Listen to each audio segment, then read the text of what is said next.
Welcome to Maine and Mulberry Sessions. We are a tale of two. My name's Stephanie Adlington. I'm Aaron Lassard. We're out of Nashville, Tennessee.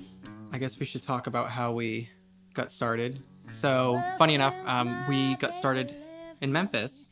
Yeah. We did a show at South Main Sounds, which is an awesome songwriters home hosted by Mark Purcell. Who actually was really good friends with Billy Block in Yes. Nashville. And so Mark has taken the Billy Block kind of form and brought it to Memphis and is keeping the spirit alive. But so we did a show of our own material separately. Steph was doing more JAZZICAna. And I was doing more rockabilly and at the time, and we decided, hey, let's start doing something together. And then a few months into that, we decided it's probably a good idea to write some songs. Yeah. And so we finally said, well, we can't do one or the other, so let's kind of take the JAZZICAna and put more attitude to it. So that was it. And then we went back to South Maine like a year later. So lonely you could die. When we started doing A Tale of Two, it definitely had its growing pains to where we were still a little separate stylistically and trying to mix things. So I think the first thing we came out with was actually a cover of Heartbreak Hotel that was so different from what we're doing now, and it was really aggressive, and it had a lot of energy, but it just wasn't stylistically quite there. And I think once we started writing our own music and finding that we wanted more of a roots Delta blues kind of influence in our music, and once I ended up getting this resonator and messing with that and slide guitar and things like that, I think once we started writing the first few songs, we kind of realized, okay, I think we're starting to find our space more and more. And the first song we wrote on our record that's coming out this year was called Stay With Me, and it's actually the last song on the record, and it's kind of like a southern lullaby almost. And it definitely is more in the typical space of what Steph does, but I think that was the first point where we started to blend harmonies together and find that compromise between what we do and realize, oh, this is definitely where we want to go. Now let's figure out how to create some variety within that, and then we'll have a collective piece that we're really happy about. Yeah, Aaron is definitely from a rock background, so everything was very loud and like big and like all that, and I'm like, that's cool for a minute, but can we have some dynamics? That would be nice. So that's why Heartbreak Hotel it's such an important song. Again, me being an Elvis freak, but I feel like that song has had so many interpretations from that side of it to what we're doing now. And actually I performed it in Covington at one of the old theaters in Covington with my jazz quartet, and we did a version of Heartbreak Hotel there, so it was just, I feel like that's one cover song that has definitely followed us, kind of on our path and what we're doing. Yeah. So, and I also own a Velvet Elvis. It's on my wall, and I'm very proud of it. It's a good one. It's a good There's one. some bad ones out there, but it's a good one. This is a good one. Yeah. And I judge people. If you come over and you don't like the Velvet Elvis, we can't be friends. And if you like the Velvet Elvis, then you're good people. Literally. That's it. I've always been a fan of Elvis. My granny was a huge Elvis gospel fan. So I grew up with a lot of her vinyl of, Elvis singing gospel. And then when I got a little bit older, then I got into like, Elvis in the 50s and had that whole, oh my God moment, that every girl has. And it's really funny too, because I'll play in my classes, I'll play a lot of Elvis videos and stuff to show vocal dynamics and whatever. And still to this day, everyone just freaks out, so he had that it thing. So I've been an Elvis fan forever.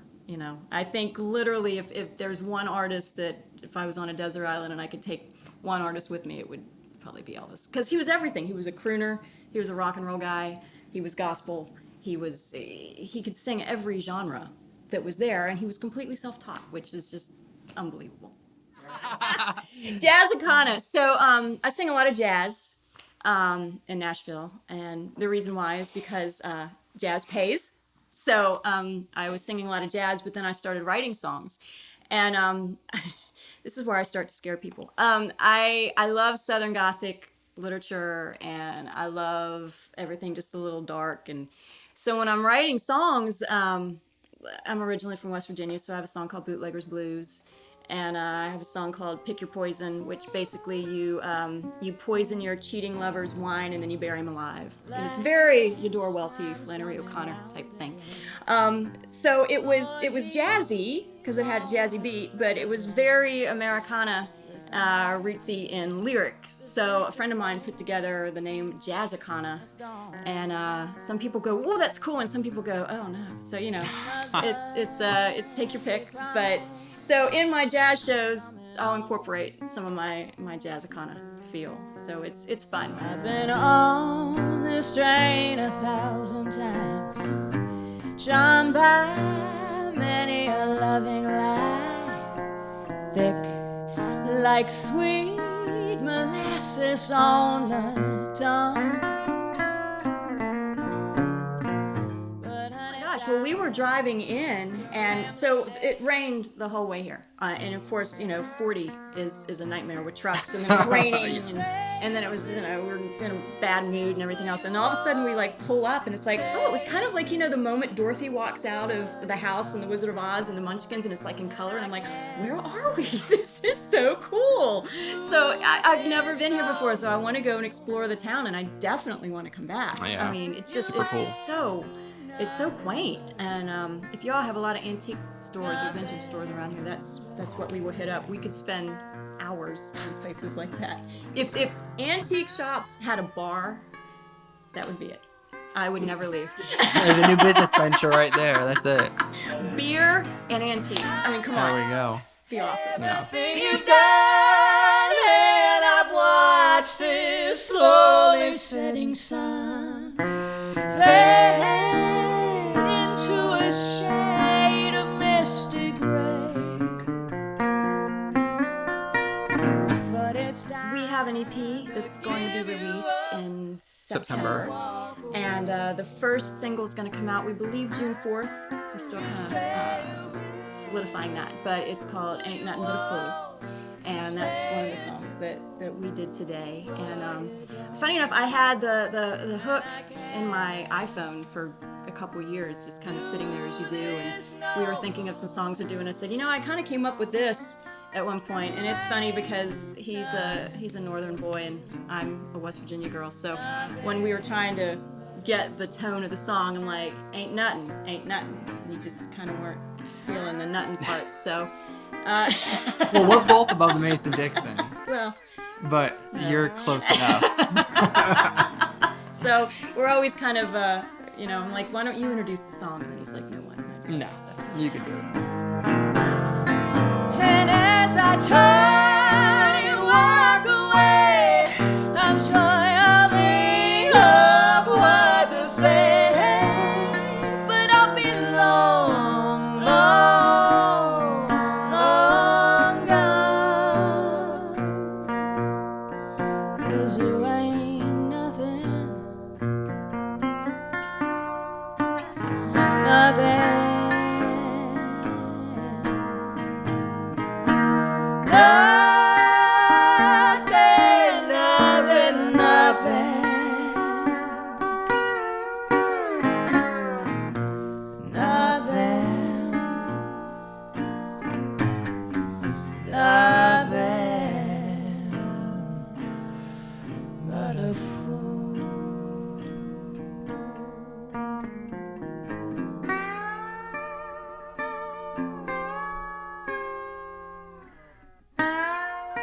But yeah, so that one, and then the other song that we did today, Chicago Lightning, was actually really fun. It was kind of a writing exercise. We found some 1920s. We want to do a Prohibition song. Yes. And we wanted to do it about a bootlegger who wouldn't abide by the law. And we found the term Chicago Lightning, which is gunfire between cops and Capones. And so we were like, okay, well, that is such a ridiculous saying that we have to make that the name of the song and then just build an entire song of slang off that. So we looked up all this 1920s Prohibition slang and all these cool words, and you just wanted to put them all in. And like I was saying earlier, I don't know why we don't use these words anymore. Rock gut, blind pig. I think blind pig might be my ossified. favorite. Blind Pig, Ossified. Shebas, you know. That's cool. So all this that was a really fun song to write. Yeah. So those were the ones we did today. Oh, Chicago lightning sent us back in town. I ain't no prohibition man, so pass the hooch around.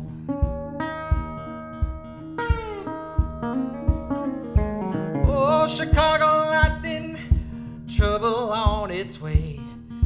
I best put down that second round for the feds blow me away.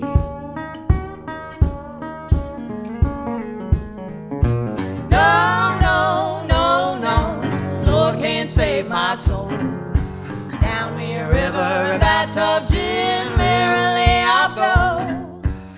Well, we will be, shows are coming back, which is good, slowly but surely. A lot more is going to be going on probably next year, but for the time being, we'll be in Asheville, North Carolina, June 20th. We're going to do a co-bill show with Molly Stevens, who's another, I believe, Nashville act. I think she's in Nashville. And we'll be doing a week run of shows in Door County, Wisconsin in Very July, excited about. which we're super excited about. We'll be doing a show, I believe, Saturday night at the Door County Auditorium, which we're super excited about. And we're going to be doing some other shows there as well, and actually teaching a really little masterclass. Yeah, we'll be doing a masterclass on like vocal performance and general performance. So we're really looking forward to that. We have some other stuff on the books. Like next year, we're doing. We've done a New England run before, about a week run of shows. We'll be doing another New England tour about next May, and some other another stuff. masterclass. Yeah. Hopefully we'll be back at South Main soon enough. We're hoping to maybe do that in Memphis in the next few months or so, maybe in the fall. Depending on how where Yeah. things go, definitely in the fall. If not the Yeah. summer. Yeah. So that's where we're at. Yeah, and just hopefully as things keep opening more and more, just trying to book as many shows as we can get and get out of town.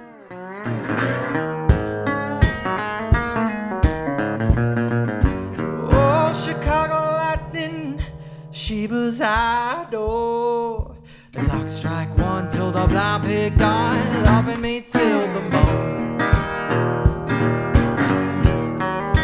So we will be doing multiple single releases throughout the summer, so just give us a follow wherever and you'll be able to see any updates on that on Facebook or Instagram. We also have a website, taleoftwomusic.com, without the A, Tale of Two, it's just Tale of Two. And TALE. yeah. TWO. Yeah. And then find us on YouTube. We do a lot of YouTube videos, and we try to do some really cool, like high quality stuff, and some covers here and there. We do a cover series called Cover Tales, where we do popular tunes that we really like and do our own take on them. So just find us wherever we are, and we'll just keep doing what we're Follow doing. and we'll let you know what's coming up. Yeah. Devil moon, take me home.